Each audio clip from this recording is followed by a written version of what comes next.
Good afternoon. It's Tuesday, the 26th of September 2017, just after 1 o'clock. Welcome to UK Column News. I'm your host, Brian Gerrish. With me in the studio, of course, Mike Robinson. I apologise for the slight delay in starting there. We were trying to get Ian Crane on Skype, but unfortunately that wasn't possible. He's, of course, in a field somewhere in North Yorkshire. He was released at some point yesterday. If you remember, this was what he was looking like at the protest for the fracking exercises going on up in Kirkby Misperton in North Yorkshire. Now, of course, Ian was simply standing and filming and live streaming the police action to remove protectors from the camp, and well, he ended up in this ditch. Unfortunately, the video that we showed yesterday, we didn't see how he ended up in the ditch. We now have that little clip, so I just thought we would show you that. I'm behind you first. On what basis? I've got it, mate. What power are you on? What? Just get behind there. What power? Move back. What? Excuse me? Move back. Excuse me, you're putting your hands on me? You can do that. How is it not obstructing the... So, Brian, that is quite clearly common assault. I would have said it's assault and totally unnecessary, but as Ian has said, we've constantly seen this increasing aggression with the police around the policing of fracking protest events. We'll be mentioning the police a little bit later, both in a good sense and a bad sense.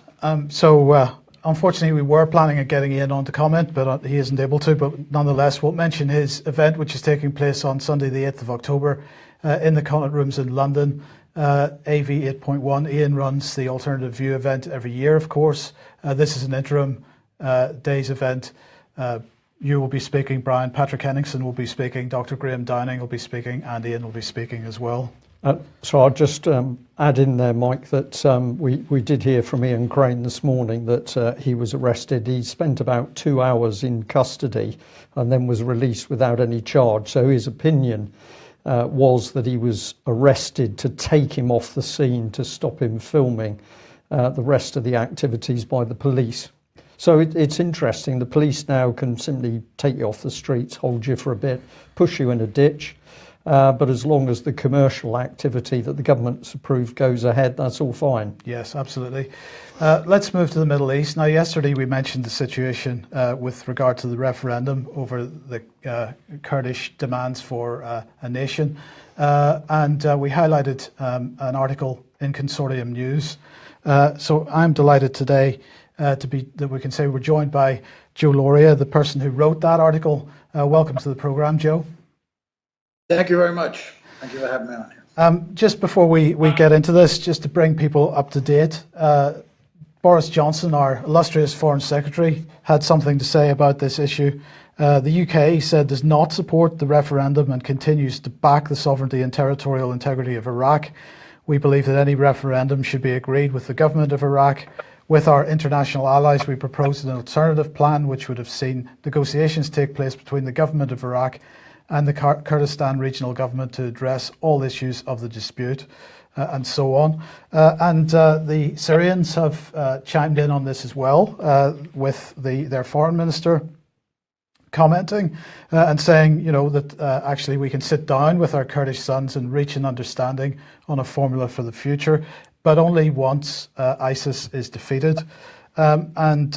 So, Joe, just give us your thoughts on this whole Kurdish situation and also the international response to it. Yeah, well, I'm speaking to you from Erbil, Iraq. It's still Iraq. They had the referendum yesterday, as you know. The results aren't in yet, but it's expected to be about 95% yes.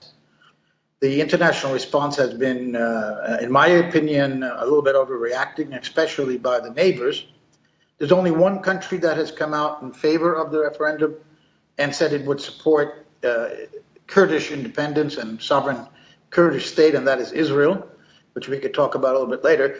But the immediate response from the central government in Baghdad has been very harsh rhetoric. They have asked Iran to close its airspace for flights out of the two airports here in Erbil and Sulaymaniyah, and that has happened. Turkish President Erdogan has threatened to close the borders, shut off the oil, which the Kurds have been selling 550,000 barrels a day, according to Baghdad, illegally. And he might close the airspace over Turkey as well. If the Baghdad government closes the airspace in their part of Iraq, then this landlocked country would be cut off. So there could be a blockade, similar to what we saw the GCC do with Qatar. But the Iranians opened up the airspace for Qatar. So here there would be no way out. Now the Iraqi government army is arriving in Turkey today, about a kilometer away from the border here, the northern border from where I'm speaking. There will be joint exercises between the Turkish and the Iraqi military. That, of course, is a threat to intervene militarily to put down this rebellion as Baghdad and Ankara see it. Of course, in the days of Saddam Hussein, the Iraqi army would not have needed Turkish help. But this is not the same government and not the same army anymore. So Turkish forces, NATO forces, would be needed. Although most people here, and I agree, think this is a bluff. It would be a very difficult operation.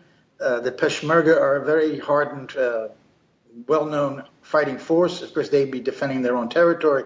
They'd be even more motivated to fight in a joint Iraqi-Turkish intervention. And so I don't think that's going to happen. And even if they made some gains, the Turks and the Iraqis, to hold this territory down from an insurgency from the Peshmerga and local people here would be costly, both politically and economically. I don't see an intervention. Where violence could erupt, and it hasn't yet, is in the city of Kirkuk. Because one of the brazen things that Masoud Barzani, the longtime Kurdish leader here, did was to extend this referendum not only to the areas that are recognized by the Baghdad government as being under the jurisdiction of the Kurdish regional government, semi-autonomous administration since the 1991 no-fly zone of George H.W. Bush. They extended it, Barzani did, to Kirkuk and other disputed areas, which both Baghdad and Erbil claim as their own. There was supposed to have been a referendum way back in 2007, 10 years ago, for the people of Kirkuk and the other disputed areas to decide whether they wanted to belong to Baghdad or Erbil. That never took place. So the demographics of that city of Kirkuk are complicated. It was mostly a Turkmen town at the beginning of the 20th century, but a lot of Arabs moved in and Kurdish workers when oil was discovered in the 1920s. And throughout the 70s and afterward, the Saddam Hussein had a program of Arabization of Kirkuk and other border areas, so that many Kurdish people were kicked out of Kirkuk and Arab families have moved in. But in 2014, when ISIS threatened Kirkuk, the Iraqi army fled, as they did in Mosul, and the Peshmerga took control of the city. Now, there hasn't been a census since 1957, so no one really knows who the majority is there.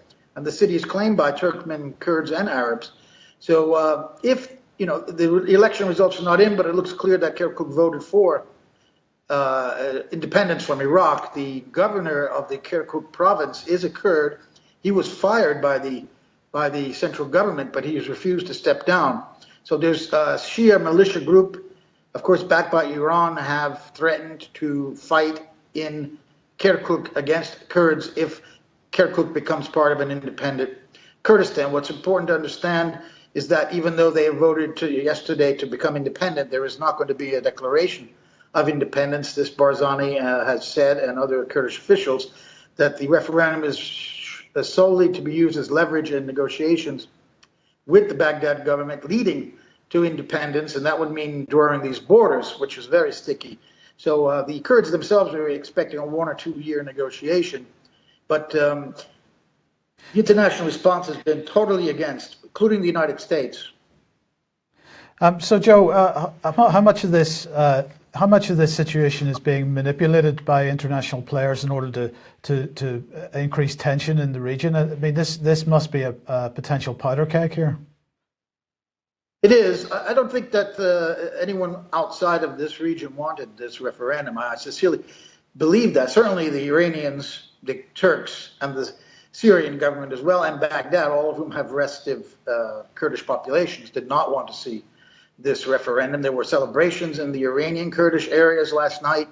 The Syrian Kurds have supported it. There's not been much word out of the Turkish Kurds, but of course these four governments, or the other three governments, are worried that this referendum will stir up their Kurds and they will have to crack down on them again. The United States position is interesting because from 1991, when Bush Sr. Called for the Kurds to rise up and the Shia in the south against Saddam, he never provided military assistance and they were crushed. Many Kurds, people remember, rushed to the Turkish border and were stopped there when Turkey closed the frontier and they were trapped in the mountains. But the U.S. then, with UN Security Council approval, established this no-fly zone. So the U.S. has had very close relations with the Kurdish government. Now, the State Department made some very strong statements against it, saying if the referendum went ahead, they would not support UN and U.S.-backed talks with Baghdad to resolve these differences. But today, the State Department put out an issue saying their relationship remains strong. Many people here believe that while the State Department may have been against it, we don't know what the Pentagon and the CIA are thinking about this. And of course, Israel certainly wants a Kurdish independent state. They've been involved here since the 1960s, helping Kurds fight against the Iraqi central government. And it's famously during the 1970s, of course, Iran, Israel, and the United States again supported a Kurdish uprising against the Iraqi government. But in the agreement between Saddam Hussein and the Shah of Iran in 75 in Algiers, it's well known that the Kurds were left stranded overnight, the Iranians, the Israelis, and then the United States. Henry Kissinger quoted with some rude remarks about the Kurds were left to be slaughtered again, leading even into the 1980s with the Halabja massacre by Iraq of up to 10,000 people with poison gas. So aside from Israel, which would like to get, I'm sure, back in here with an embassy, it's an easy route into Iran over the Iranian border to try to raise hell with the Iranian Kurds. Of course, Israel's defensive position has been to weaken and, if not divide, Arab states surrounding it, and breaking up Kurdistan, Iraq into Kurdistan. And Iraq will certainly be in Israel's interest, and they'd love to see Iran broken up as well. So the Israelis have a strong interest here, and they are the only ones who come out in favor of it. And finally, Joe, on this, thanks very much so far, but looking at what's going on in Syria at the moment and the recent allegations that the United States and the Kurdish, the US supported Kurdish forces in Syria are effectively supporting, or at least, supporting ISIS is really the allegation that's being made here. How does this all fit into the bigger picture? Yeah, well, funny enough, the Syrian Kurds had elections this weekend as well, and they voted for local communes for their government. They want to lead to January elections to create a parliament. What the Syrian Kurds want is autonomy, similar to what the Iraqi Kurds have already. They're not calling for statehood. But of course, the Syrian government has needed the Kurds to help fight ISIS and Al-Qaeda. So they have been, tolerant of calls for more autonomy from the Syrian Kurds. But when ISIS is finally defeated, if it is, and Al-Qaeda, then we're going to have a reckoning between the Syrian government and the Syrian Kurds who want this autonomy. And that would be another issue. Now, the United States, of course, has been backing the Syrian Kurds. So will they again abandon them, or is this part of a U.S. plan, the so-called Plan B, to create a Sunnistan with part of Iraq and eastern Syria to break up Syria? This is something Israel would like, I'm sure. Maybe the United States has been planning this. We've heard this way back from John Kerry 2 years ago when he was Secretary of State. But the Syrian situation is so complex, it is not played out, and the Trump administration has been very quiet about what their intentions are, far more than the Obama administration was. So remains to be seen how the Syrian Kurdish question is resolved. Okay, Joe Lauria, thank you very much for joining us today. That's been You're very quite interesting. welcome. Thank you. Brian, we'll move on to Syria. And we mentioned yesterday the killing of the Syrian Lieutenant General Valery Azapov in an ISIS shelling of a Syrian army position near Deir ez-Zor. Now, Syria doesn't seem to have taken that death lying down, and they've launched 10 airstrikes overnight against ISIS positions in Idlib province, actually. And they said that the Defence Ministry said following the additional some additional reconnaissance carried out by unmanned aerial vehicles, and in line with verified information received via other sources, the aircraft of the Russian Air Force Task Group delivered 10 strikes against terrorist facilities in the province of Idlib. The facilities were located far from residential areas and included underground bases of militants, field arms depots, military hardware, multiple artillery rocket systems, and workshops for equipping cars with explosives. The Syrian Observatory for Human Rights, of course, piped up and said that some civilians had been killed in this, but the Russians absolutely denying that. Well, one thing's for sure, Mike, the Russians are not going to walk away from Syria. They did the job. They've done 95% of the job. If there's still ongoing trouble, I think we can expect them to react. And why not? Because overall, the situation's now much more peaceful than it was. Well, let's just mention media on trial from an event held by Froome Stop War in London on Thursday, the 19th of October, Bloomsbury Central Baptist Church. It's a fantastic venue, actually. That'll be headed up by John Pilger, Patrick Henningsen, Peter Ford, Vanessa Beeley, and others speaking at that event. Begins at 7 p.m. Do get along to it if you possibly can. Details are on, and tickets are on Eventbrite. So get onto that and get your tickets as soon as possible. Really important subject, Mike, and ideal advert, because if we come back in and have a look at what the BBC is doing at the moment, it becomes more and more extraordinary. So this was the BBC News web page a little earlier this morning. And of course, what are they on? Well, they're straight on US dismiss North Korea war allegations. So the Americans stand in the UN and simply say, well, if necessary, we're going to wipe North Korea off the map. North Korea says anything, and their front page of the BBC News. But I couldn't help notice this one down here, which is a lady in a strange costume, and it says the secretive state of North Korea in charts. It's got the little red underline, so obviously the BBC wants to draw your attention to this. So let's go and have a look at the mature reporting here. It says 9 charts which tell you all you need to know about North Korea. This is everything you need to know, Mike. It's very important you understand this, because the BBC is saying that very clearly. Then it gets a little bit more interesting, because if we go down to the bottom of that particular chart, it says the country is often depicted as isolated and thoroughly out of step with the 21st century. Statistics are hard to get and often based on estimates, but what can they tell us about life in the north? Right. So this is all you need to know, but when you actually get into the text, it's based on statistics, which the BBC admits itself are ropey. So they've just made it up. So this is reality. No, this well, is it reality check? It's not. This is part of the BBC News. So let's have a look.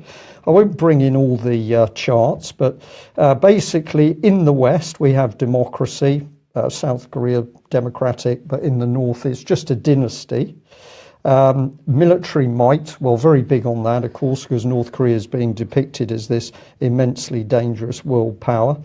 This is an absolute key one. North Koreans are apparently shorter than South Koreans. So I thought I'd put that little chart in, because did you know that? I didn't. No, well, you need to, because this is part of everything you need to know about North Korea. They're quite short. I nearly want to laugh, but I know I mustn't on this subject. Their roads are bad. Okay. Well, I came in along a couple of Devon County Council country roads this morning. They were pretty bad, but not to worry. This makes North Korea dangerous.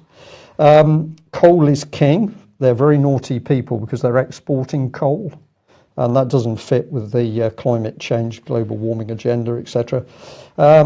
Hardly anyone has a mobile. This is terrible because they can't tweet, right, or text or whatever it is. And South Koreans live longer, but those nasty North Koreans have more babies. So this is comic book stuff, Mike, but the BBC pushing it out, telling Britain as a nation, trust the BBC because this is what you need to know. So what are the BBC up to overall? Well, here we are, North Korea crisis. Washington denies war is declared, although they seem to be getting pretty close to it. But relax, because the BBC's got it under control. They've launched their new Korean news service. So this is all looking good, I think. So what can we add to this? Well, we better bring in the lady who's going to run the new service. Here she is, Francesca Unsworth, Director, BBC World Service Group, Deputy Director of News and Current Affairs. Did they check that anybody in North Korea has a radio? Well, I'm not sure, but they've said that what they've printed is all you need to know. So I think you can be confident that everything you need to know, the BBC's put in the charts, and they didn't include radios. Okay, so they could be broadcasting to nothing then? Well, possibly. Good. Well, let's have a look at what this lady... I think she looks stunning in this picture. She's got the glossy lipstick on, the hair's done, excellent earrings, little costume. A little bit North Korean or Chinese, isn't it? That sort of style top. Anyway, there she is. What does she say? It says, BBC News Korean will build on the long-standing reputation for fairness and impartiality by BBC World Service, which is earned all over the world. Excellent. So those nasty, short North Koreans bumping over the rough roads can relax, because the impartial BBC is going to tell them about their own country. Excellent. Right, so there she is.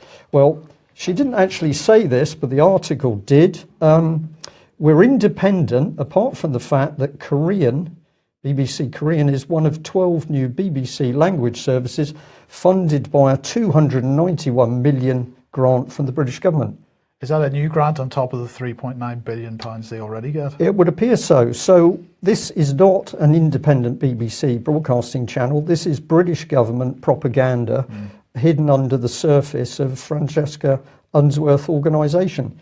And if there's any doubt about what sort of thing they're covering, well, this is her little mini CV from the BBC.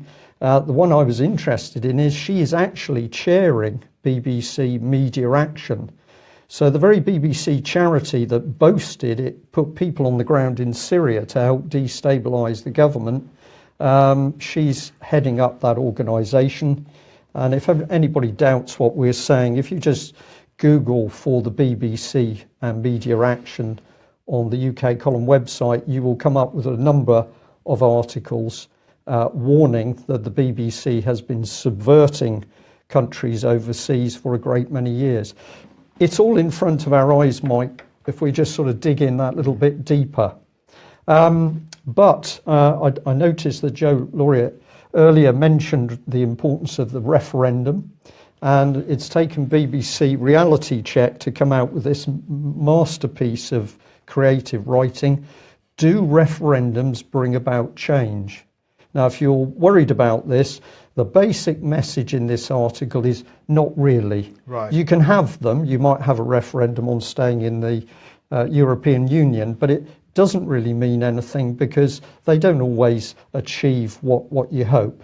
So it says referendums have allowed couples in Ireland to divorce, given Uruguayans ownership of their water supply, and split Sudan into two separate countries. But are they always so effective in bringing about change? And the overwhelming drift of the article is, of course, they're not.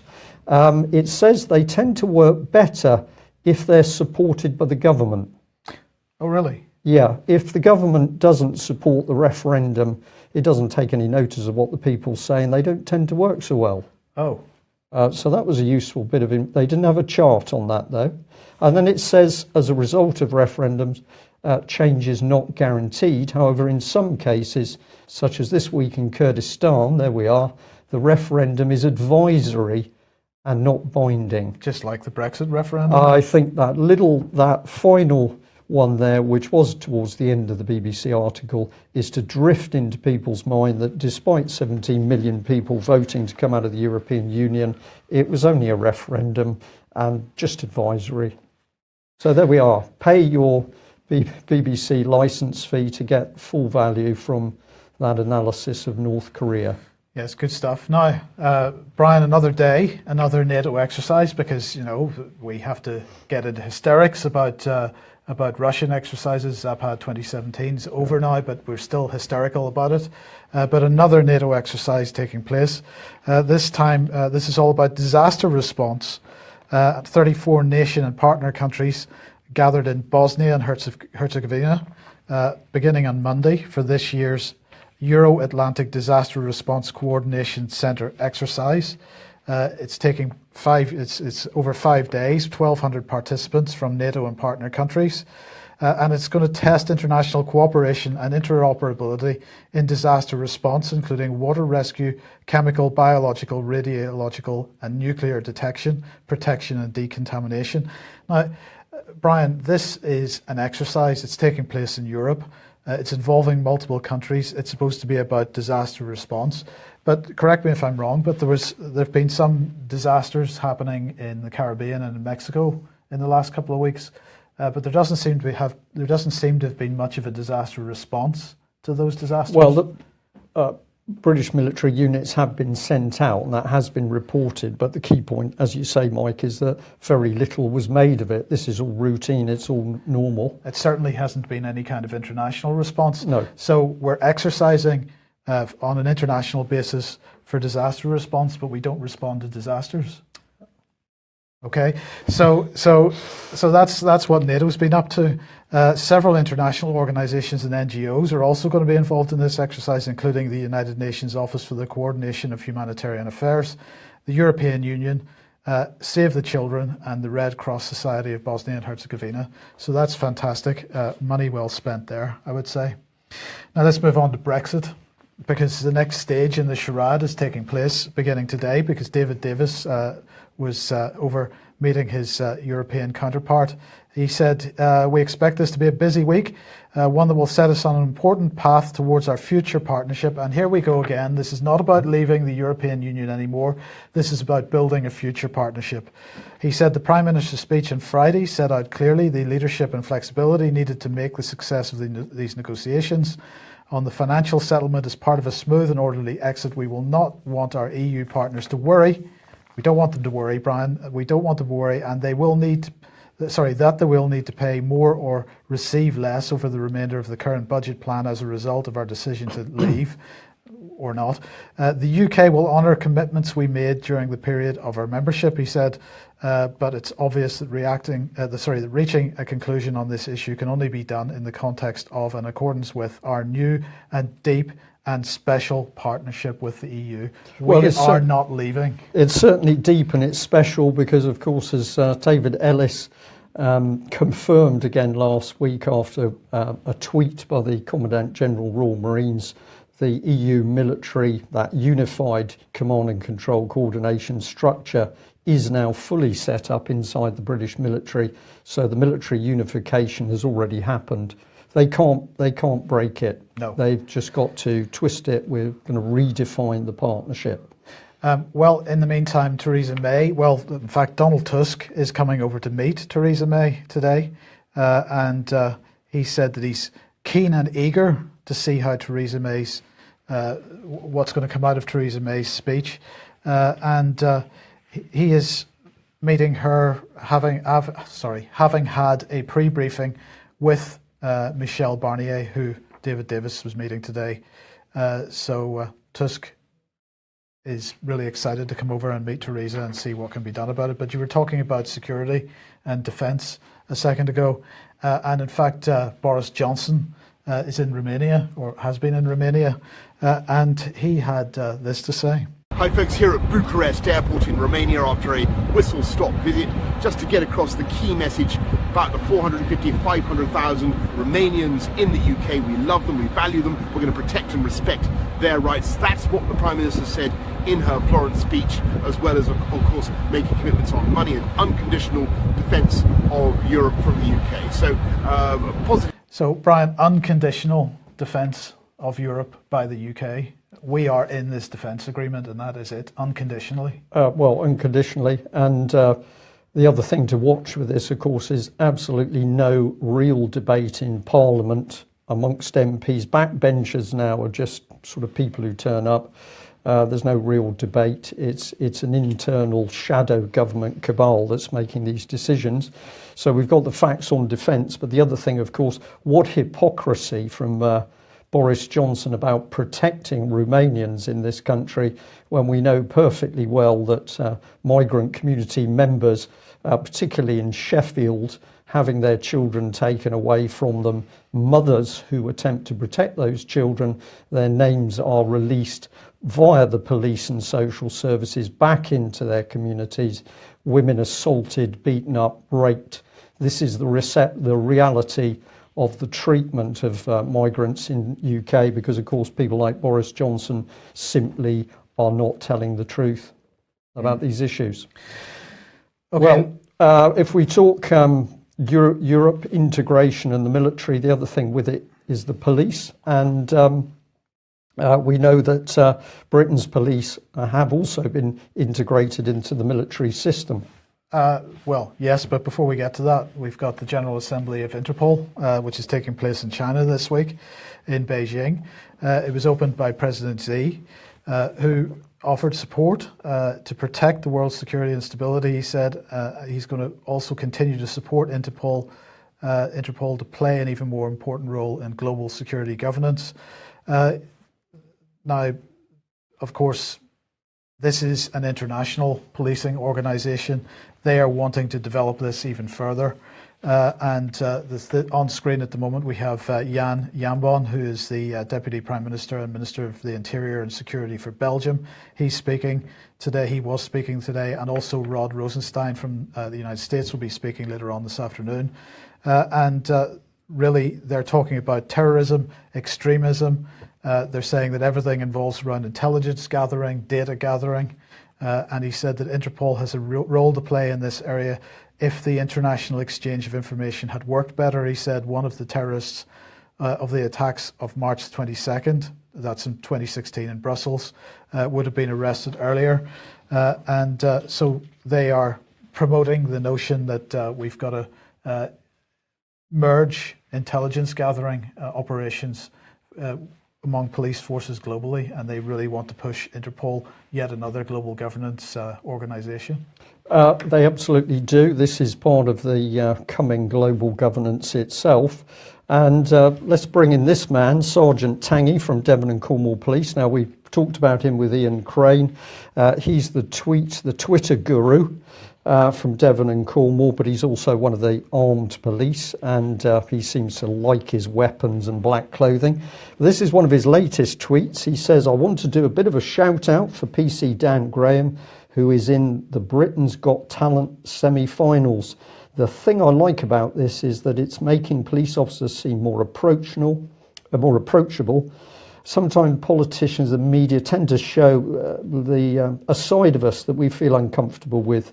We are approachable, and it's really important that young people who watch Britain's Got Talent," what did he say then? Well, he said this, and I may see it as I walk through the lounge occasionally. That young people can see a police officer there, especially in uniform. They know he's a copper. They think he seems pretty approachable. It sends a good message, and in the times that we're in, is something that can help bring the community together. So this policeman tweeting out this stuff in police time. Let's have a look at his Met Police colleague. Here he is. He's just arrived on stage for Britain's Got Talent. And then what does he do? He dances in uniform. Good stuff. This apparently is going to educate our young people, and it shows that police are approachable, apart from the fact if you go and see them on the subject of child abuse in Devon and Cornwall, that's for sure, they don't want to know. No. So there we are, the police uniform being shown off to best effect, gyrating on Britain's Got Talent. Here's Sergeant Tangy. He likes the man in black, hard man with his automatic weapon. This is his Met Police colleague, and I'm just going to have to do it. Let's bring in a real policeman, Detective Constable John Wedger, who was brave enough to speak out about child abuse. I understand that some of the mainstream journalists, I heard this week before last, some of the mainstream journalists who listened to the audio think it's funny. Really? Yeah, they have actually laughed about it, and amongst themselves with colleagues, they've laughed because they think it's funny. It can't possibly be correct, what he's saying. Right. If you haven't heard of it, heard that interview, go on to UK Column and look at the dispatches from the front. police whistleblower, and you can hear the testimony from John Wedger himself. Now, of course, this is the reason why the state is panicking. So we've got the Times doing some really brilliant spoiler articles. So they're getting the knife in before Mike Veal of Wiltshire Police produces his report into Ted Heath and child abuse. Police ask staff if Edward Heath smuggled boys into number 10 Downing Street. So this is the Times trying to ridicule the fact that the police in their investigation did speak to people who were in Westminster many, many years ago, asking them whether they saw things or whether it was possible that young men were smuggled in to see Mr. Heath. And the Times wasn't going to stop, because over the weekend the Sunday Times pushed this one out. Great headline: fresh doubt over the Heath sex inquiry. An email links the head of the investigation to a convicted false accuser. I'll just read the first part of this. It says the police chief in charge of the sex abuse inquiry into the former Prime Minister Ted Heath has been in personal email contact with a campaigner who was jailed for harassing people he falsely accused of paedophilia, the Sunday Times can reveal. Mike Veal, the Chief Constable of Wiltshire, emailed Robert Green of Warrington 2 weeks ago in response to an email Green had sent him. Veal wrote, "As ever, thank you, Robert." So this was a truly disgusting article. It was written by no less than 4 people, including a key lady called Rosie Waterhouse, but also the deputy editor of the Sunday Times, Caroline Wheeler. It was guesswork, it was innuendo, and it was overwhelmingly an attempt to smear Mike Veal, Chief Constable, by using Robert Green. They even said at the end, Green did not respond to a request for comment. Well, he couldn't because he was away, so he never even saw the original email from them. And I understand that Robert Green has demanded a retraction from the paper over a number of things in this article, but a really disgraceful piece of journalism. Encourage you to go and have a look at it. But let's bring in this lady that I think's key. This is Rosie Waterhouse, and she's apparently an expert in satanic ritual abuse and myth, false memories, weird beliefs. She was going to do a talk there. I found this is a university talk, but it got cancelled for some mysterious reason. But this is the meat of the expertise in that article. So you can go and see this lady on LinkedIn. And what you'll discover is she did a PhD, satanic abuse, false memories, weird beliefs, and moral panics. So there we are, a real expert. I just have to say I was a little bit puzzled when I had a look at this document, PhD, a number of spelling mistakes. So there's one there, media with a capital A at the end of it, but also we've got the same thing here. Paraphernalia with a capital A at the end of it. Oh dear. I believe there were more, but I was surprised because this is supposed to be top journalism. But here's the conclusion for a critical appraisal of my published work. I think a concise overview of the journalism I submit for this PhD. I dug deep on reflection. I conclude that my investigation provide evidence for the concept of moral panics created through an explosive amplification of anecdote, social and official concern about issues such as child abuse, spread by claims makers and globalized mass media. Although sporadic claims of satanic abuse continue, I conclude there's still no corroborating evidence. And it's very interesting, she mentions a couple of cases. This is one in Truro that there was a conviction, but they were pagans, not child abusers. And then we go on to this one here, where she was talking about a Welsh case, the Kidwelly case, where there were convictions, but she's talking that the case was still going on. But basically, yeah, the ritual is secondary to the sexual abuse. So it's all a bit confused. It's all a bit of a mix-up, Mike, really. She uses a lady called La Fontaine for much of her evidence. So what is this designed to do? It's designed to break down Mike Veal's investigation. And I note here that she says in her own PhD article, in the course of my journalistic career, I've seen how some journalists and editors begin with a theory and select facts to fit. And to my mind, Mike, that's exactly what she's done with this particular article. Absolutely. Well, it gets better, because if we bring in Caroline Wheeler, here she is, cozying up to David Cameron. No child abuse, of course, in his Prime Minister period of being Prime Minister. And if you have a look at her LinkedIn profile, you find she worked as 10 years as a parliamentary correspondent, where she's boasting of all her links with the great and good in Parliament. So if you were on a cushy deputy editor job with the Times, what's the chances that you're going to write an article which could take the ground out from all the people who helped you get there? Nil, I would have thought. Nil, I would have thought, yeah. Well, a couple of weeks ago, Alex Thompson mentioned the issue of pseudo-public space. These are spaces in our cities being driven by the city's agenda, the people that are pushing for cities to become more autonomous and so on. The issue with pseudo-public spaces is that they appear to be public spaces that anybody can use, but actually they're private spaces.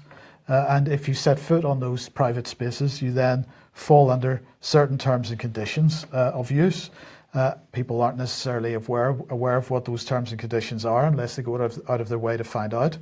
But The Guardian here has been doing some work on this issue, and they attempted to find out how many or how much space in cities is this type of pseudo-public space. The Guardian says there are open spaces which appear to be for the use of the public, but which come with terms and conditions. They say that city administrators in Manchester, Liverpool, Birmingham, Leeds, Glasgow and 7 others declined to give them any information on the scale of the spread of privately owned public areas or the prohibitions that apply in those public areas, which may include, by the way, protesting. You're not allowed to protest in these areas. The terms and conditions may say that you're not allowed to take photographs or take videos. So out of the 14 local authorities that they contacted, only 2, Cardiff and Cambridge, provided some details of the sites under their jurisdiction. Belfast and Edinburgh councils said that they were unable to share the information. Manchester, Liverpool, Birmingham, Leeds, Glasgow, Nottingham, Leicester, Bristol, Sheffield and Newcastle declined to comment. Why would they decline to comment? What could they possibly have to hide? Well, I think they've got that very thing, the scale of the amount of land that's been taken away from the public. That's what they're trying to hide. Many years ago, I watched with interest as a city centre company was set up in Plymouth. That's now been followed with semi-police security people and patrols in the centre of the city. We're told we needed it, or were told we needed it, because it helped make the city safer and cleaner. But when you actually analyse what's happening, is that democracy is being pushed even further to the side. And if we end up with the mayor-led city-states, as you've pointed out, Mike, of course, this fits a creeping process to take cities away from people. Absolutely. And it also undermines our legal system, because terms and conditions are being applied which go beyond the scope of the law. Yeah. Okay, we're going to finish with Grenfell Tower, and this is comments that have been made on the fringes of the Labour Party conference by this guy, Matt Rack, who is head of the Firefighters Union. He said that to him, Grenfell Tower was a national political scandal, the sort of scandal in which governments should fall. It was an atrocity. He said you struggle to find words to describe it. When people die in their own homes, not through war, not through terrorism, not through some other crime. A crime where people have to be held to account. They say don't politicise Grenfell Tower, and we've not tried to politicise Grenfell Tower, but the truth is that actually when we examine this, we're already doing that, and we find that any serious injury, if it's genuine, we'll find that what led to the situation where Grenfell Tower could happen is a whole series of decisions that go back possibly 30 years in reality, that go back over those 3.5 decades, decisions that altered the safety regime, decisions that altered the housing regime, decisions that altered the inspection regimes and the enforcement regimes. And these are political decisions that have created a regime whereby Grenfell Tower could happen.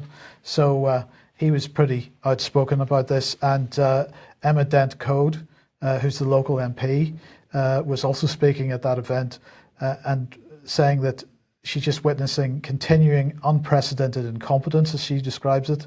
Is it incompetence? Well, that's for a discussion another time. She's saying that a computer glitch led to a situation where one family was unable to get cash from the council, which meant that they had to go to a food bank. She's saying that one disabled woman has been moved between 6 different hotels, left completely forgotten by carers. So the situation just continues to get worse on a daily basis, Brian, and these people continue to not receive the support that they need.